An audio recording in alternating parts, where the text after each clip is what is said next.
everybody. Welcome back to the Southern Ontario Dirt Show podcast. My name is Jonathon Howe. Welcome back to the show at Jonathon On Air. That's where you find me on the socials at SODS_pod. POD is where you find the show, whether it be on Facebook, Instagram, TikTok, and Twitter.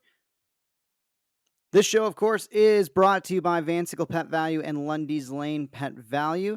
One location in St. Catharines, of course, Vansicle Pet Value in the plaza at the corner of Vansicle and 4th Avenue. You can see it right across from the Best Buy that's in there. And, of course, Lundy's Lane Pet Value located at the corner of Lundy's Lane and Kayla Road in Niagara Falls, basically on your way to Merrittville Speedway, which is very convenient because not only can you stop in and grab food, treats, toys, accessories, and more for your four-legged best friend, but you can also grab your race day tickets for Merrittville Speedway on Saturday night. Stop in early in the week, grab them on the way to your track, whatever it is. You can beat the box office by grabbing tickets for Merrittville Speedway from Vansicle Pet Value or Lundy's Lane Pet Value here in Niagara Falls, where I am, or St. Catharines at Vansicle Pet Value. Appreciate them coming on board to support the show. And this is episode 85. This is the Scott Brown edition. Scott Brown made, I believe, 5 starts at Merrittville last year in the mini stocks. If you got any other 85s that you want to share with me from around the dirt racing world in Southern Ontario or in Western New York, let me know. You can comment on Facebook or let us know on Twitter. Let us know on Instagram. Get at us. You can even send us an email, southernontariodirtshow@gmail.com. Let's jump right into the Southern Ontario Dirt Show race report. Merrittville Speedway's 73rd season opener was rained out this past weekend. We'll get back at it tomorrow, May 4th, for Star Wars Night presented by Loop Paint. Meanwhile, just across the border, Ransomville Speedway opens their season May 3rd.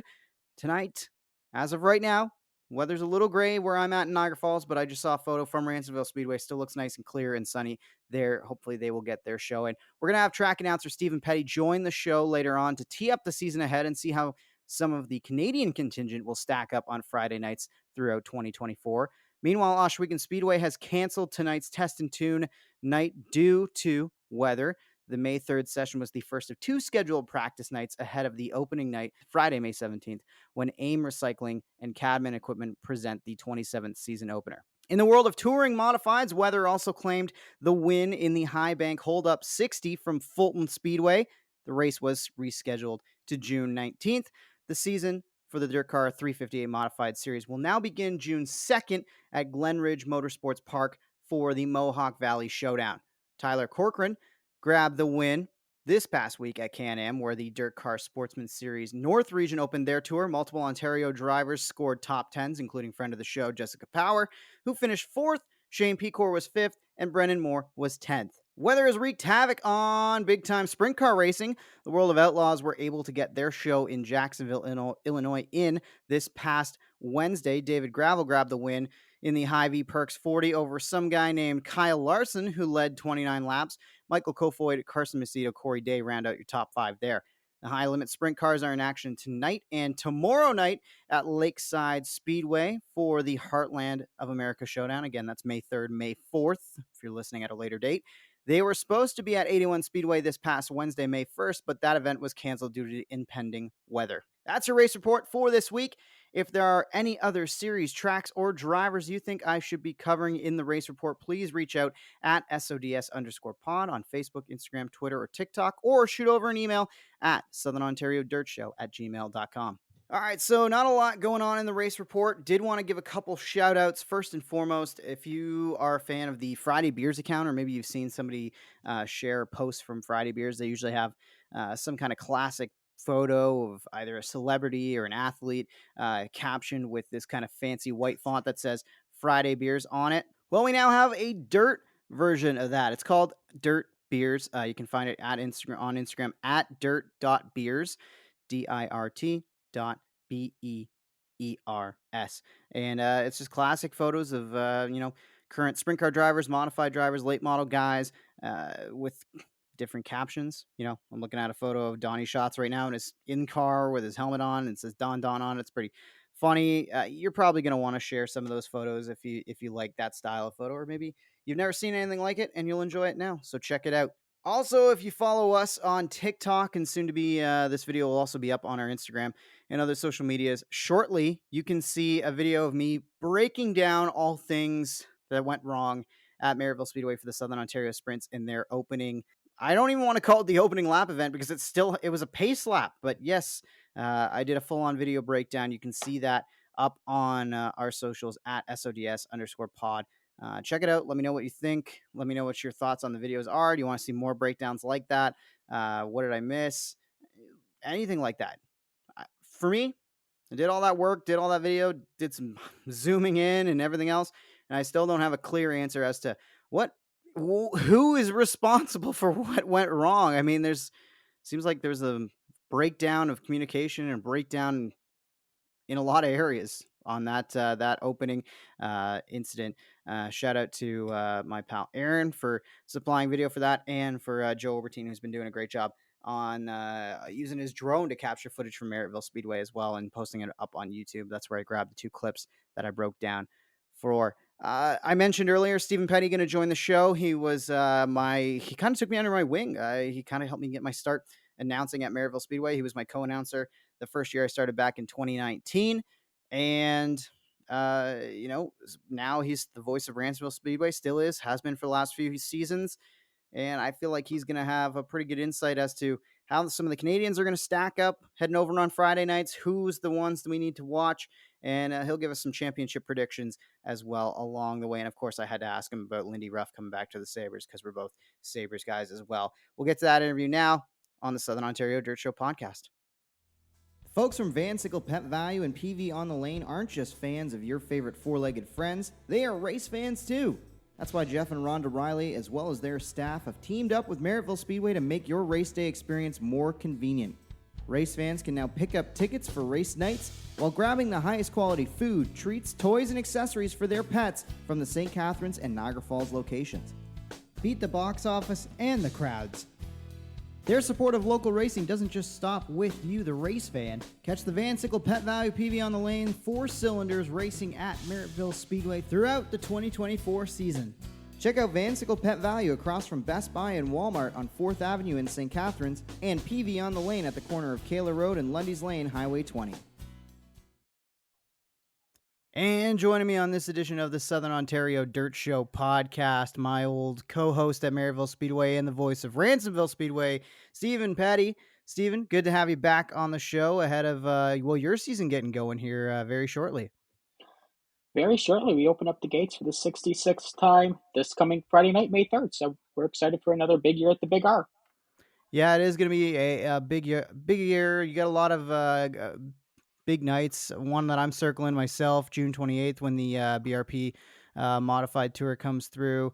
That's going to be one that I like to get out for. The SOS Sprints coming over your way as well. Of course, the Ron Martin Summer Nationals with the Super Dirt Car Series. Just talk to us about some of the marquee events for any of us on the other side of the ditch who are thinking about heading over your way. Oh man, basically every single Friday night is the big show at the Big R. Of course, opening night Friday night, May 3rd. Friday, May 10th, the Sean Letts Memorial for the Sportsmen. We have our Dirt Car Western Trail Western Region race and our first DNA Towing Demo Derby of the year on May 31st. June 7th, the Ron Lux Memorial for the Empire Super Sprints. June 14th, the Northeast Late Model Alliance will be there. So that's always a good time to see the late models cross the ditch. Of course, you mentioned June 28th with the BRP Big Blocks. And then just throughout the year, the Kyle Lindman Memorial on July 19th. That's a special night for me. Kyle was like one of my brothers, so it's a honor memorial night for him on July 19th for the Sportsman. Then the Mackenzie Kaluza Mini Stock Memorial August 9th, the SOS there on the 16th. And then August 20th, the big one for the Ron Martin Summer National Super Dirt Car Series. Plus, it is the Mike Beneski Memorial for the Sportsman Super Dirt Car Series. There'll be a championship trail race there that night for them. And then we end up the year on September 6th with the John Susi Memorial for the Empire Street Stock Series. So that's every Friday night's literally a big show at the Big R. Yeah, you guys have a jam-packed schedule. I was just going over it before you joined the call, and I was like, oh, that's a big race. That's a big night. It's like, oh, do I get over for that one? There's really a lot of awesome shows coming to the Big R. Something that uh, I don't know how much you can speak to it. A lot of people have asked me about it in the past. Is with the split between High Limit and the World of Outlaws, I think a lot of fans in the Northeast and especially in Southern Ontario were expecting one of the 410 classes to kind of come up this way close to us, maybe come back to Ransomville at the very least.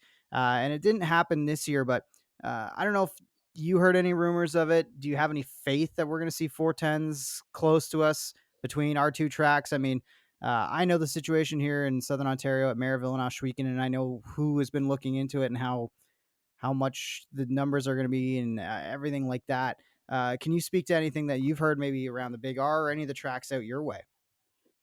Going to say the numbers are going to be big regardless of who's coming, but I do have faith that one of them will come back to Western New York. Just the question is flip the coin and figure out which one. But I Yeah, do have faith that 410 sprints will be back in Western New York, hopefully as early as 25. that'd be awesome to see. So, let's talk a little bit about some of the regulars that we are going to see on Friday nights your way. Let's start with some of the Canadian contingent that we're expecting to come across. Do you have anybody circled who's going to make the trip across the ditch that is going to have a good year this year at the Big R? Maybe you're expecting big things from. Well, we'll start with one of the biggest catches, the three-time and reigning track champ, Matt Williamson, planning Mm-hmm. calling the Big R home once again in 24 here with our Crown Undercoating Modifieds driving the very potent Coco Went Racing car number 6. So we got Matty. Gary Lindbergh's going to call Ransomville home with the Sittler 37S. Dalton Slack's coming over pretty much every week with his car. And then Nelson Mason moving up from the Sportsman to 358. We'll see what Nelson can do. And of course, 52, 53-year racing veteran Pete Bicknell, second all time in the wins list at Ransomville. Of course, can't forget about Pete. So, Yeah, yeah, absolutely. we have a strong contingent crossing the ditch on Friday nights. Yeah, we do. And I mean, some of those guys you mentioned, we've already had a chance to see a little bit of on Saturday nights at Maryville during the Spring Sizzler for the modifieds, anyways. Somebody that's from your side that I was pretty impressed with a couple Saturdays ago now was Chad Brockman. And I wonder what your thoughts are if you've heard if he's committed to a full season with you guys on Friday nights, if he's chasing that championship, and if he is, where do you rank him amongst the favorites to win that 358 title? Chad is definitely up there. He's planning on pretty much every week. There might be like 1 or 2 weeks that he'll be off. I know Chad likes to run the BRP tour and they run the occasional Friday night. So Chad might be going down there with his big block to go play. But then also he'll have his Sunflowers of Sandboard getting up soon. So he'll be in planning season here before too long. Mm-hmm. But I think Chad's going to be right up there with Gary, Matt, and then Eric Rudolph. Can't forget about Eric either. He's planning part of the year at Ransomville. So anytime that 25 car shows up, it's definitely a threat to look out for. All right, I'm going to put you on the spot. I know it's you don't want to announce or jinx anybody. You don't want to push too hard on any particular drivers as a favorite necessarily, but I want you to walk through each division for us, and I want you to tell me who you think is going to be the champion of the division, or maybe a couple of contenders you're expecting to be at the top of the standings come the year end, and who's going to rack up the most wins, because those aren't necessarily mutually exclusive. We just walked through that with Merrittville on the last show, but I figure you could give us a pretty good preview going through each division at Ransomville with most wins and who's your championship favorite in each class. Ooh. We'll start with the novice sportsman, and I believe Tyler Foster will not only have the most wins, but will be the track champion. Ooh, all right. Champion of Tyler moving up from the go karts. He got his feet wet, ran a couple races last year towards the end of the season. He actually got Dave DePicho's second car. So that car is pretty good to begin with. So, and I think Tyler's got the chops. He can get it done. I'll put Kenny Camage into that contending spot as well. He'll drive his 25K. The four cylinders, it's a crapshoot because you never know who's going to show up. We can have as little as 8 to 10 cars, or we'll have 22 rolling through the gates. You just don't know. But for the mini stocks, I will go Brad Whiteside will win the track championship. But most wins, probably Chris Leone or Ryan Plant, the defending track champion. Okay. I like that Chris pick. I think Leon's got a. I liked what I saw out of him in the limited time that I saw him last year. I was going to say the notorious one, a former track champion in his own right. Street stocks, champion Brandon Sherwood, most wins John Zimmerman. Ooh, okay. I like the pick with Zimmerman for most wins. And they both ran extremely well. They were only about, I think they were 2 thousandths of a second off in time trials on Friday night for test tuna time. So those cars are definitely going to be two to watch for the street stocks. The sportsman, Brett Senek will win a track championship. Derek Wagner most wins. Okay.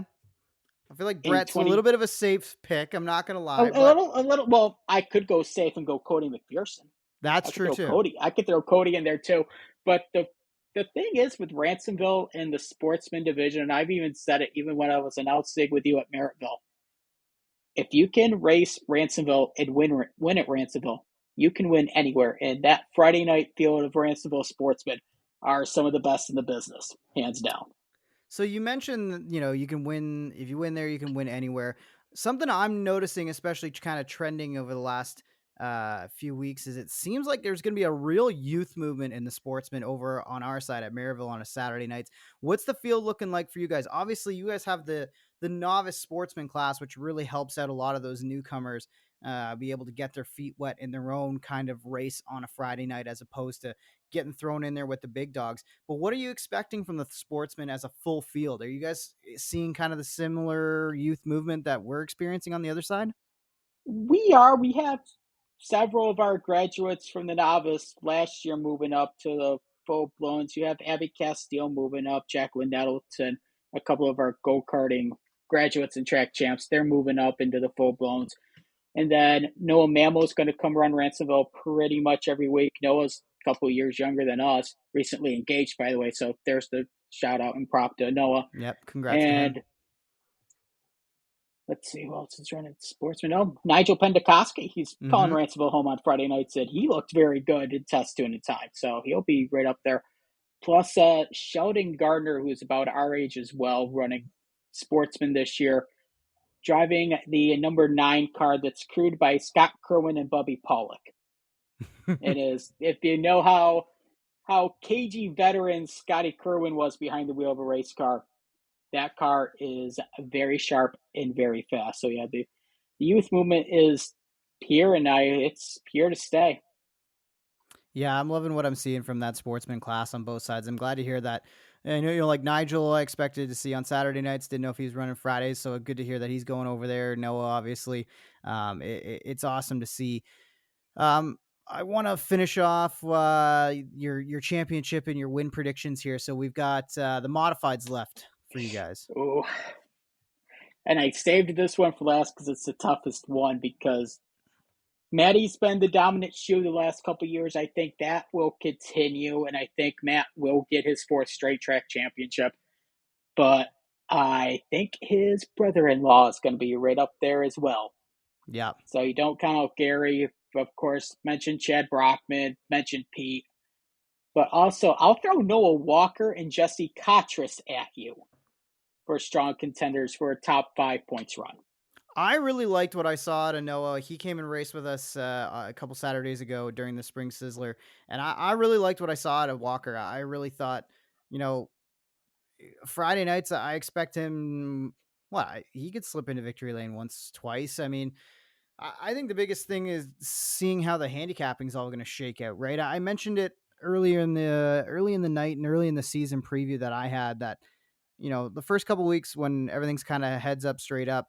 I'm not 100% sure how you guys are doing it on Friday nights, but with our handicapping system on Saturday nights, I'm really expecting things to get shaken up because in each class, it's almost to the point where there's 8 to 10, 12 drivers even that can win on any given Saturday night. And it kind of seems like on Friday nights, it's more the same.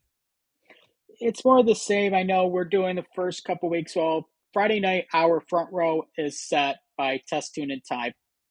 And then everything else will be draw, redraw as long as everybody makes it in. The front row gets taken out, then the highest one will be third. So we'll have that. And then once we get into regular racing, it's top four to the redraw. And if you win the previous week, you make the redraw, you get the worst pill in there. So it's anywhere between 9 and 11, depending on what numbers you're thrown in. So, but yeah, we have at least out of our modified division alone, I can count 12 drivers that could win a race on a Friday night. Which is great because I think since I started with you back in whatever 2019, I think it was, I don't feel like it's ever been this deep. I mean, we still have the same dominant names at the top. We still have the Gary Lindberghs. We still have the Matt Williamsons, but suddenly there's more names mixing it in. Dalton Slack's going to be there with you guys on Friday nights. He's very much capable of going out there and grabbing a win. Eric Rudolph is obviously capable. We talked about Noah Walker. It's so great to see. It almost felt like maybe, I don't want to say at the start of the year last year, or maybe like even a couple months into the season, there was a bit of a panic, and it felt like maybe we were worried about car counts when it comes to modifieds, especially on Saturday nights. That's how we were feeling after some suspensions and whatnot.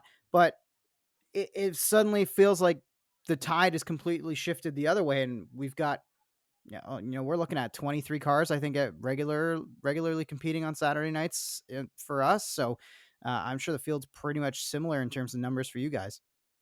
I was going to say, I think if everybody shows up, I'm pretty sure we're close to that 22, 23 number for the modifieds. And also two other names it came up to my mind. The return of Ryan Susi full time Yes. to racing at Ransomville.